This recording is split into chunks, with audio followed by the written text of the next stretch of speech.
Hi Leo! Welcome sa Encourage 888. Ang reading na ito ay para sa entertainment at personal na reflection lamang. So, gamitin lamang yung mga mensaheng tutugma sa iyong situation.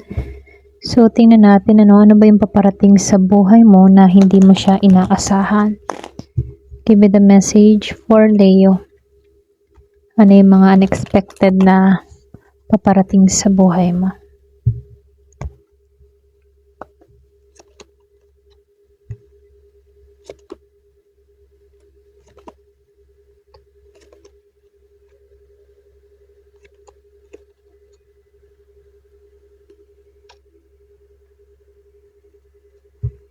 Give me the message for Leo.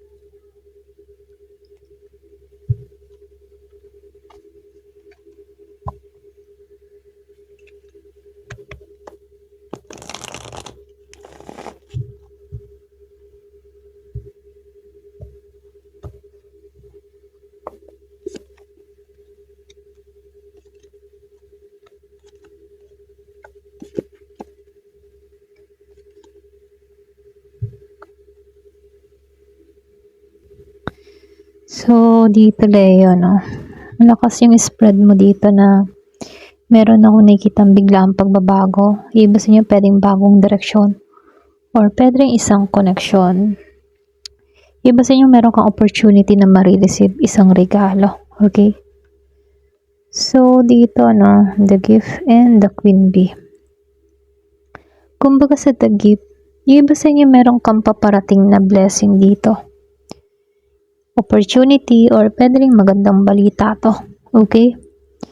Kumbaga, itong paparating na to, hindi mo siya inaasahan. Pwedeng trabaho to, pwedeng pera, regalo, offer, or pwedeng isang taong may dalang magandang intention sa'yo. Okay? So, dito, mas mapapansin ka. May energy dito ng recognition, admiration, or pwedeng pagiging center of attention sa Queen Bee.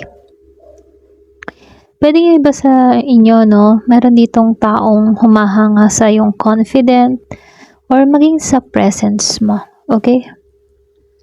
So, dito, merong abracadabra at Miss Sunshine. Kumbaga dito sa abracadabra and Miss Sunshine dito, yung iba sa inyo, meron kang something na hinihiling or pwedeng meron kang minamanifest dito. Meron ako nakikitang biglaang movement, okay? Meron ako nakikita biglaang mangyayari kahit matagal mo na itong inihintay, ano? So, kung naman yung hinihiling mo, minamanifest mo, meron ditong biglaang pagbabago. So, sa Miss Sunshine, ano, meron ditong masayang energy na paparating. Kumbaga, may good news, may positivity, and meron ditong emotional relief pagkatapos ng mga mabibigat na pace. Okay? So, new direction. Kumbaga sa new direction dito, meron ditong pagbabago ng landas. Pwedeng, yung iba sa inyo, pwedeng makatagpo ka ng bagong trabaho, bagong proyekto, bagong environment or decision na magdadala sa iyo ng ibang direction. Okay? So, dito, lumabas si solitude and meditation. Kumbaga dito, no, sa solitude, yung iba sa inyo, ito yung bago dito maring kailangan mong lumayo muna sa mga ingay or gulo ng ibang tao, no? May peace dito na mas pipiliin mo munang mapag-isa or pwede rin mag-iisip ka kung ano ba talaga yung gusto mo. So, dito, yung iba sa inyo, yung intuition mo yung gumagabay sa'yo, no? Hindi kasi lahat kailangan mong madaliin. So, ibig sabihin, may sagot na darating kapag tahimik ka at nakikinig sa sarili mo. Okay? So, dito, merong beginning and metamorphosis. Kumbaga sa beginning, literal tong bagong simula. So, may chapter dito na pwedeng magsasara at merong yung matipong bagong opportunity na bubukas dito. So, malaking transformation ito Hindi lang siya external, ano. Merong ditong ikaw mismo yung magbabago. Para bang magkakaroon ka dito ng bagong version mo, lalo-lalo na sa sarili mo. So, mas strong ka or pwede rin mas magiging kang selective at confident, okay? So, dito, communion. So, dito sa communion, ano, nakikitaan ko dito, may importante connection. Pwedeng iba sa inyo, merong reunion or pwede rin partnership or collaboration. Kung romantic concern naman ang iniisip mo, meron dito mutual attraction or pwede rin sabihin understanding na paparating, no? So, dito, lumabas ang the devil and 2 of pentacles. Kumbaga sa the devil, ano, may isang bagay or pwede rin tao na para sa'yo, no, mahirap siyang bitawan, no? Kumbaga din yung attachment, temptation, obsession, or pwede rin unhealthy pattern. Iba sa'yo, pwede meron kang kadiling na Capricorn, pwede bumalik to.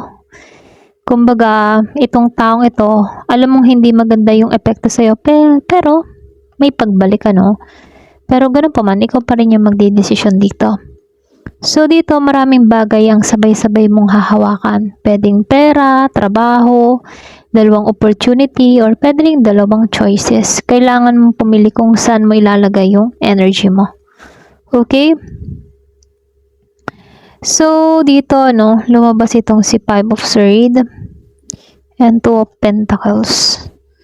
Meron lang akong nakikitang warning sa 5 of Swords.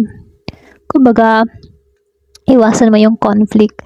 Kasi may mga tao ditong maaaring makipagtalo sa'yo, makipag-compete, or pwede rin gustong manalo sa isang situation, ano. So, wag mong sayangin yung peace mo para sa taong mahilig sa drama o sa kaguluhan. So, ito yung magandang twist, si 2 of Cups. Mutual connection.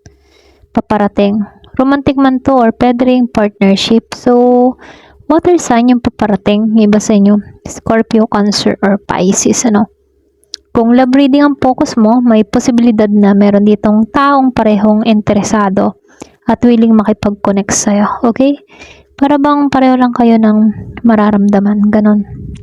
So, dito sa 4 of Swords, ito yung hindi mo kailangang habulin. Para bang sinasabihan ka dito na ito na yung time para magpahinga. Ito na yung time for reflection, healing, ganon. So, nakikita ko dito bago ka kasi umusad, kailangan mo maghilom sa mga pinagdaanan mo sa buhay. Mga experience na hindi nakatulong sa sitwasyon mo, ganon. So, nakikitaan ko lang dito, no, may mga bagong opportunity na paparating sa'yo. Or pwede rin connection na darating dito, no?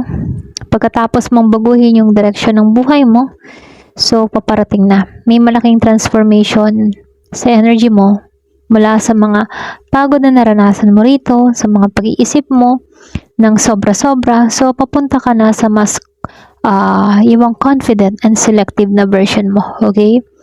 So nakikitaan ko dito, no? May unexpected dito na offer sa'yo, opportunity o pwede ring taong darating na magbubukas sa'yo ng bagong chapter, okay? Yun nga lang, meron lang konting warning dito, itong dalawang to. Huwag mong hayaan yung isang toxic attachment or pwede ring conflict na tao yung sumira sa bago mong blessing, ano? Kapag pakaramdam mo, hindi na kaaya-aya to, so iwasan mo na to, protect your peace, okay? So, nakikitaan ko dito, Leo, no? Meron ditong bagong pintuan na magbubukas sa'yo. So, kailangan mong bitawan yung mga bagay na hindi na nakakatulong sa situation mo. Ayun, so hanggang dito lamang po. Thank you for watching. Love and peace.